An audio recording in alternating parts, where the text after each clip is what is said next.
ایسا مرحلہ آنے والا ہے، یوم یفر المرء من اخیہ وامہ وابیہ وصاحبتہ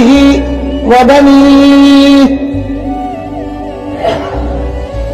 بھاگے گا اپنا کنبہ، بھاگے گا بھائی، بھاگے گا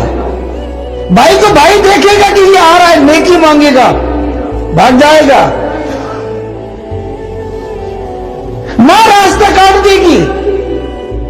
اور اگر بیٹے نے پکڑ ہی لیا، امی جی ایک نیکی، دنیا میں میرے سارے نخرے برداشت کیے، ایک نیکی، ماں مجھ پھیر کے کہے گی بھول گئے میں تمہاری ماں نہیں، اپنی ماں کو تلاش کرو،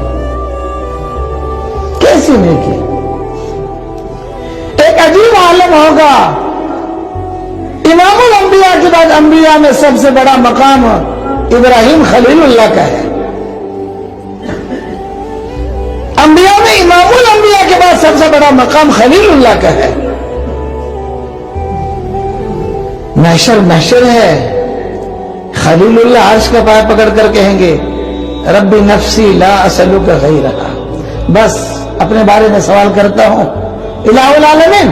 اپنے بارے میں سوال کرتا ہوں، کسی اور کے بارے میں کچھ نہیں کہتا۔